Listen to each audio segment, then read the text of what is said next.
চাউলের উপর সূরা কাউসার পড়ে ফু দিলে কি হয় আপনি শিখে রাখুন। অনেক গুরুত্বপূর্ণ আমলটি, তাই আমলটি আপনি শিখে রাখুন, আপনি অনেক উপকৃত হতে পারবেন। তো প্রিয় ভাই বোনেরা, এই আমলটি আপনি কিভাবে করবেন এবং কোন নিয়মে করবেন, চাউলের উপর সূরা কাউসার পড়ে ফু দিয়ে আপনি সেই চাউল কি কাজে ব্যবহার করবেন, কিভাবে আপনি উপকৃত হবেন, আমি সবকিছুই আপনাদেরকে বিস্তারিতভাবে বলে দেব। তাই আলোচনাটি শুরু থেকে শেষ পর্যন্ত আপনি মনোযোগ সহকারে শুনুন, তাহলে আপনি এই গুরুত্বপূর্ণ আমলটি আপনি শিখতে পারবেন। তো প্রিয় ভাই বোনেরা, এই আমলটি করার ক্ষেত্রে আপনাকে কি কি কাজ করতে হবে, আপনার বাসাবাড়িতে যেখানে চাল থাকে, পাতিলের মধ্যে হোক বা ড্রামের মধ্যে হোক, ওখান থেকে আপনি সর্বপ্রথম বিসমিল্লাহির রহমানির রহিম বলে এক মুষ্টি চাল উঠাবেন। তারপরে আপনি সেই চাল মুষ্টি থেকে 60টি চাল গুনে গুনে আপনি আলাদা করবেন, যেন সেই চালগুলোর মধ্যে কোনো চাল ভাঙ্গা না থাকে বা অর্ধেক না থাকে, পুরো সম্পূর্ণ যে চাল সেই চালটা আপনি রাখবেন। তারপর আপনি সর্বপ্রথম, আপনার যদি অজু না থাকে তাহলে আপনি সর্বপ্রথম পবিত্রতা অর্জন করবেন। পবিত্রতা অর্জন করে আপনি পবিত্র একটি স্থানে বসবেন। বসার পরে আপনি সর্বপ্রথম আপনার গুনার কথা স্মরণ করে আপনি 3 বার ইস্তেগফার পাঠ করবেন। আস্তাগফিরুল্লাহ আস্তাগফিরুল্লাহ, বা পূর্ণ ইস্তেগফারটি আপনি পাঠ করতে পারেন। আস্তাগফিরুল্লাহ রাব্বি মিন কুল্লি যামবিন ওয়া আতুবু ইলাইহি লা হাওলা ওয়ালা কুওয়াতা ইল্লা বিল্লাহিল আলিয়্যিল আযীম। এভাবে আপনি 3 বার ইস্তেগফার পাঠ করবেন। যখন আপনার ইস্তেগফার পাঠ করা হবে, তারপরে আপনি প্রিয় নবী হযরত মুহাম্মদ সাল্লাল্লাহু আলাইহি সাল্লামের শানে 3 বার দুরূদ শরীফ পাঠ করবেন, যেমন সাল্লাল্লাহু আলাইহি ওয়াসাল্লাম সাল্লাল্লাহু আলাইহি ওয়াসাল্লাম সাল্লাল্লাহু আলাইহি ওয়াসাল্লাম। বা আপনি নামাজের দুরূদটি পাঠ করতে পারেন, যেমন আল্লাহুম্মা সাল্লি আলা মুহাম্মাদিন ওয়া আলা আলি মুহাম্মাদ কামা সাল্লাইতা আলা ইব্রাহিম ওয়া আলা আলি ইব্রাহিম ইন্নাকা হামিদুম মাজিদ।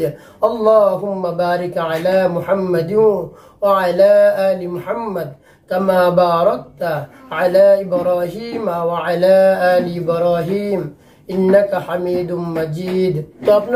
তো আপনার ইস্তেগফার এবং দুরূদ শরীফ পাঠ করা হলো। এখন আপনি কি করবেন, আপনি যে এক মুষ্টি চাল থেকে 60টি চাল বেছে বেছে আপনি রাখলেন, সেই 60টি চাল থেকে আপনার কাছে একটি চাল আপনি নেবেন। এভাবে 2 আঙ্গুলের মধ্যখানে আপনি এই চালটা নেবেন। তারপরে আপনি আমার দেখানো নিয়ম অনুযায়ী আপনি সূরা কাউসার পাঠ করবেন। বিসমিল্লাহির রহমানির রহিম إنا أعطيناك الكوثر فصل لربك وانحر إن شانئك هو الأبتر। এভাবে সূরা কাউসার পাঠ করা হলে আপনার কাছে যে চালটা থাকবে সেই চালটার মধ্যে আপনি একটি ফু দিয়ে দিবেন। এভাবে ফু দেওয়া হলো। তারপরে এই চালটা আপনি এক জায়গায় রাখবেন। তারপরে বাকি যে চাল রয়েছে সেই চালগুলো থেকে আবার একটি চাল আপনি নেবেন। এভাবে আপনি আঙ্গুলের মাথায় রাখবেন। তারপর আপনি আবারও সূরা কাউসার পাঠ করবেন। বিসমিল্লাহির রহমানির রহিম ইন্না আ'তাইনাকাল কাউসার ফাসাল্লি লিরাব্বিকা ওয়ানহার ইন্না শানিআকা হুয়াল আবতার। তারপরে আপনার চালটার মধ্যে আবারও একটি ফু দিয়ে দিবেন। তো এইভাবে প্রত্যেকটি চাল আপনি এভাবে ধরে ধরে আপনি সূরা কাউসার পাঠ করে এভাবে ফু দিবেন। তারপরে সেই চালগুলো আপনি আবার একত্রিত করবেন। একত্রিত করার পর আপনি কি করবেন, আবার সর্বশেষ আপনি প্রিয় নবী হযরত মুহাম্মদ সাল্লাল্লাহু আলাইহি সাল্লামের শানে আপনি 3 বার দুরূদ শরীফ পাঠ করবেন, আর সেটি দুরূদ ইব্রাহিম আপনি পাঠ করবেন। ধরে নিন আপনার দুরূদ ইব্রাহিম পাঠ করা হলো। তারপর আপনার সেই চালের মধ্যে আপনি 2টি ফু বা দম দিবেন।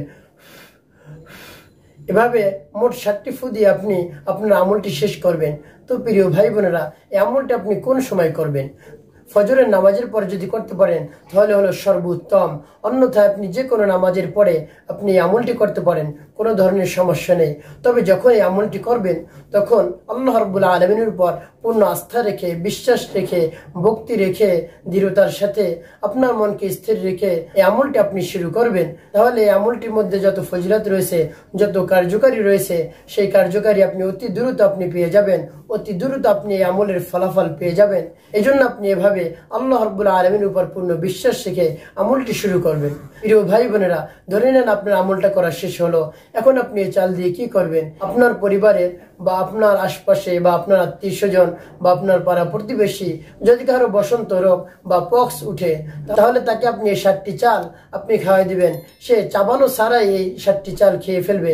একেবারে একসাথে গেলে সে 7টি চাল খেয়ে ফেলবে। তাহলে তার শরীরের মধ্যে আর কোনো পক্স উঠবে না, বসন্ত উঠবে না। যেটা উঠে গেছে সেটা তো শেষ, সামনে আর কোনো তার শরীরে পক্স উঠবে না, একেবারে বন্ধ হয়ে যাবে। আল্লাহ রাব্বুল আলামিনের পবিত্র কোরআনুল কারীমের শক্তিতে, কোরআনুল কারীমের পাওয়ারে সেই পক্স ওটা বন্ধ হয়ে যাবে। আপনি যদি আল্লাহ রাব্বুল আলামিনের উপর পূর্ণ ভরসা রেখে, আস্থা রেখে, ভক্তি রেখে এই আমলটি করতে পারেন, তাহলে অবশ্যই আপনি ফলাফল পাবেন, আপনি উপকৃত হতে পারবেন। তো এই আমলটি করতে আপনার অন্য কোথাও যেতে হবে না, আপনি ঘরে বসেই আমলটি করতে পারবেন। কোনো সমস্যা নেই, আপনি নিজে নিজে করুন, কোনো হুজুরের কাছে যেতে হবে না, আপনি নিজে নিজে ঘরে বসে করুন। এই আমলটি করতে আপনার কোনো ধরনের অর্থ সম্পদ ব্যয় হবে না। শুধু আল্লাহ রাব্বুল আলামিনের উপর ভক্তি রেখে কয়েক মিনিটের মধ্যে আপনি আমলটি করুন, দেখুন কার্যকারী কি হয়। অবশ্যই আপনি ফলাফল পেয়ে যাবেন। এই প্রিয় ভাই বোনেরা, নিত্য নতুন ইসলামিক ভিডিও সবার আগে পাওয়ার জন্য চ্যানেলটি আপনি সাবস্ক্রাইব করে রাখুন এবং লাইক কমেন্ট করে আপনি পাশে থাকুন। তাহলে আপনি নিত্য নতুন ভিডিও সবার প্রথম আপনি পেয়ে যাবেন।